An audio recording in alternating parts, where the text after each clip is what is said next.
Parlons d'un étrange artefact aux propriétés exceptionnelles retrouvé dans le champ d'une famille, la sphère des Betz, et essayons d'en déterminer la provenance.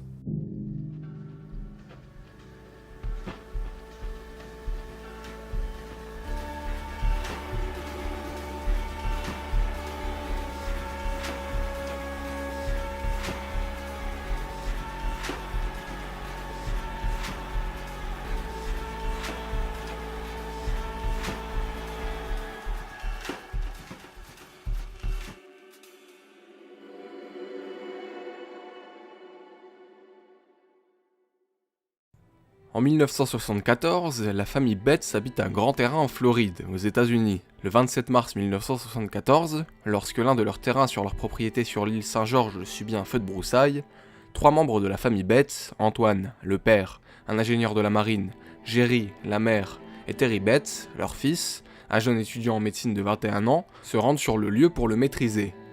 Une fois le danger contenu, ils inspectent les dégâts.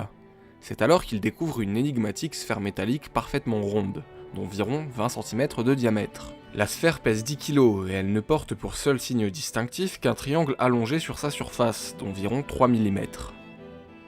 Ils examinent les broussailles alentour, mais il n'y a aucune trace d'impact, ni de cratère, et encore moins de traces indiquant une quelconque présence qui aurait pu amener cette sphère à pied. De plus, la sphère semble intacte. Ils pensent alors avoir découvert un vieux boulet de canon ou quelque chose s'y apparentant. Ce pourrait tout à fait être probable puisque l'île avait connu pas mal d'agitation avec des missionnaires espagnols au cours du XVIe siècle. Ils décident donc d'emmener leur trouvaille chez eux. Terry Betz décide de garder la sphère dans sa chambre. Il la place près de sa fenêtre. Les jours passent, et tout le monde oublie cette étrange découverte. Mais 2 semaines plus tard, Terry invite une amie chez lui. Ensemble, ils jouent de la musique, et alors que Terry gratte un morceau sur sa guitare, la sphère se met à réagir.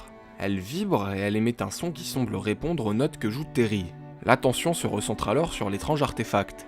Terry parle de son expérience et dans les jours qui suivent, la famille Betz examine la sphère et la teste. Ils découvrent par exemple que lorsqu'elle est poussée et qu'elle roule, la sphère s'arrête net d'elle-même, puis se met à vibrer, change radicalement de trajectoire, puis emprunte une autre direction à nouveau avant d'enfin retourner d'elle-même à son point de départ initial.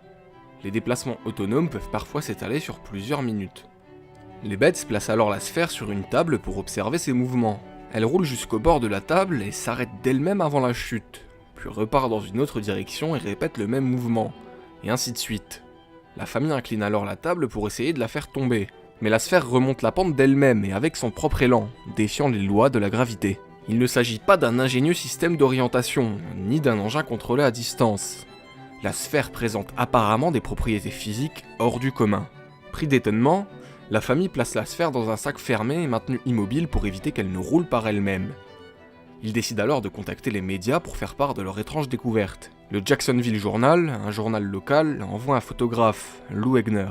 L'homme missionné constate les propriétés impressionnantes de la sphère et il publie un article concernant leur histoire. Rapidement, la sphère médiatique s'empare de l'histoire et des journalistes visitent les Betz. Mais ils ne sont pas les seuls. Les scientifiques cherchent naturellement à examiner la sphère, mais les Betz se refusent qu'elle quitte la maison ou qu'elle soit analysée, de peur qu'ils n'en entendent plus jamais parler. Le célèbre ufologue Allen Hynek émet la même requête, mais essuie un refus à son tour, pour la même raison. Le mystère s'épaissit autour de cette sphère et le paranormal prend de l'ampleur, puisque les Betz commencent à vivre des phénomènes qui s'apparentent au surnaturel. Les portes de leur maison claquent seules jour et nuit, sans que personne n'interagisse avec. Il arrive même que de la musique soit entendue dans la maison, plus particulièrement comme si quelqu'un jouait de l'orgue. Les Betz s'ouvrent donc aux scientifiques. Carl Wilson, un homme dépêché par l'Institut Omega One à Bâton Rouge, passe 6 heures à examiner l'étrange sphère.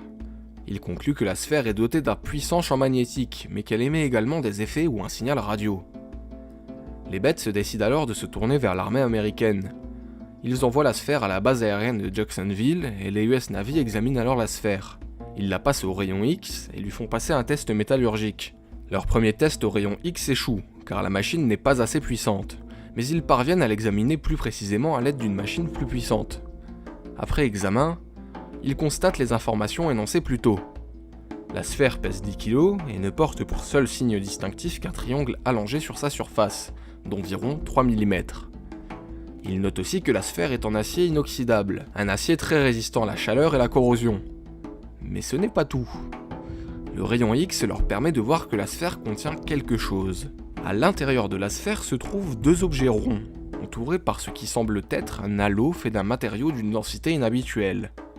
Ils remarquent, pour finir, que la sphère est composée de 4 pôles magnétiques différents, 2 positifs et 2 négatifs, qui ne sont pas concentrés. La sphère ne présente aucun signe de radioactivité, ni aucun danger explosif. Elle est, en apparence, totalement inoffensive. Les scientifiques de la Navy souhaitent ouvrir la sphère pour en apprendre plus, mais Jerry Betts s'y oppose fermement. Elle souhaite récupérer la sphère, comme convenu. La sphère leur est donc retournée, et un communiqué de presse officiel de l'armée déclare que la sphère n'appartient pas au gouvernement américain. Carl Wilson, le scientifique de l'Institut Omega One, confirme la découverte de la Navy concernant les multiples pôles magnétiques de la sphère. Selon lui, cela s'explique par le fait que le flux de densité des champs fluctue. Sa puissance varie en fonction d'un système non identifié. Carl suggère alors que, peut-être, l'acier inoxydable qui enrobe la sphère serait composé d'un élément inconnu, le rendant légèrement différent de l'acier. Mais alors, qu'est-ce que cette sphère pouvait bien être ? Les Betts se font convaincre de participer à un appel d'offres. Le magazine National Enquirer offre, à l'époque de l'affaire, le 12 mars 1972, 50 000 $ à qui apportera la meilleure preuve scientifique de l'existence du phénomène OVNI. Les Betts se présentent leur sphère et un comité d'experts arrive aux mêmes conclusions que les scientifiques de l'Institut et de la Navy. Cependant, rien ne permet d'authentifier l'origine de la sphère, et les Betts n'empochent donc pas la récompense. Alors est-ce que cette sphère est réellement un artefact paranormal ? Et sinon, quelle est sa vraie nature ? Avant de se convaincre que cette sphère défie réellement les lois de la physique, essayons d'en déterminer son origine. Faisons un bond dans le temps jusqu'en 2011, en Namibie. Au mois de novembre 2011, près d'un petit village namibien, plusieurs explosions se font entendre, et après l'enquête, une étrange sphère est découverte, très similaire à l'aspect et la description de notre fameuse boule mystérieuse. L'objet découvert en Namibie est tombé du ciel, et plusieurs sphères métalliques sont tombées du ciel ces 30 dernières années, en Espagne, au Vietnam, et un peu partout dans le monde. Et après enquête, malgré leur mystérieuse apparence, ce ne sont que des pièces d'engins spatiaux, qui sont conçues pour ne pas être détruites même après leur chute libre de l'espace jusqu'à notre atmosphère. La sphère des Betts, ce n'est peut-être qu'une pièce d'engin spatial conçue par l'homme et qui s'est écrasée sur Terre. Ou alors, c'est un piston racleur, utilisé pour l'entretien des canalisations. Bon, ça y ressemble pas vraiment, mais c'est rond, non ? Et puis, ça ne pouvait pas être une pièce d'engin spatial, puisque la surface de la sphère des Betts est trop épurée pour ça. Une papeterie non loin du domicile des Betts a été alertée par la fameuse sphère, et selon eux, il s'agirait de l'une de leurs vannes sphériques, qui avait été placée à la décharge et qui se serait retrouvée, d'une manière ou d'une autre, sur le terrain des Betts. Plus parlant encore, Robert Edwards, le président d'une usine de matériaux à Jacksonville, montre à un reporter une sphère en acier inoxydable en sa possession, fabriquée par Bell & Howell, une entreprise de Bridgeport. Il s'avère que les mesures et le poids de sa sphère sont identiques à la sphère des Betts. Et plusieurs autres sérieuses pistes similaires peuvent solutionner le mystère de la sphère des Betts. Alors est-ce que la sphère des Betts est un artefact extraterrestre, un dispositif piégé et explosif, voire même un authentique Foo Fighter dont l'existence matérielle serait enfin démontrée, ou est-ce une simple pièce d'aviation ou industrielle ? Eh bien parlons des propriétés physiques hors du commun de la sphère. Déjà, personne d'autre que Carl Wilson n'a corroboré ces assertions. Je ne dis pas qu'il a menti, mais simplement que nous n'avons aucune preuve concernant ses analyses et le supposé champ magnétique, ainsi que les ondes radio émises par la sphère et son composant inconnu. Et même les sources reprenant ces dires sont assez confuses, et les 3/4 proviennent de sites pro-OVNI ou conspi. Dur d'avoir une info neutre. Mais la Navy a pourtant détecté des éléments très étranges à l'intérieur de la sphère grâce au rayon X, non ? Bon, et bien peut-être pas en fait. Alors je cherche peut-être mal, donc corrigez-moi si je me trompe, mais je n'ai pas trouvé d'article de journal ou de source fiable validant les découvertes de la Navy. Par contre, j'ai trouvé plusieurs articles de journaux qui relaient que la Navy a ouvertement déclaré que la sphère des Betts n'était qu'une simple sphère en acier inoxydable, d'origine humaine, bien que sa provenance ne soit pas déterminée. Rien de plus, rien de moins. L'article rapporte que les Betts ont très mal digéré la nouvelle et ont continué à vouloir mener des analyses. On comprend mieux pourquoi ils ne voulaient pas que la sphère soit découpée. Ça aurait pu anéantir le mystère, puisqu'elle serait en réalité tout simplement vide. Et pour les mouvements observés, eh bien, La sphère est parfaitement équilibrée, et une simple pression peut la faire bouger ou changer de direction. Le sol de la maison des bêtes est inégal, il n'est pas droit. Il n'est donc pas étonnant que la sphère se soit déplacée d'elle-même. Ils l'ont donc bien vu se déplacer seuls, mais l'explication est tristement banale. Ils auraient tout simplement tout mal interprété. Enfin, je n'ai pas trouvé de source crédible concernant les dires de la famille affirmant que des phénomènes de hantise eurent lieu chez eux. Les portes qui claquent seules et l'étrange musique, y compris la sphère répondant aux morceaux joués par le jeune Terry Betts, ne sont peut-être que des fabrications des médias qui, article après article, enjolivèrent l'affaire. On peut spéculer indéfiniment.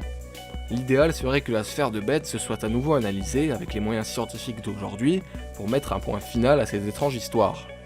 Quoi qu'il en soit, depuis, la sphère et la famille Betts n'ont plus fait parler d'eux, et les quelques journalistes qui tentèrent de retrouver leurs traces échouèrent.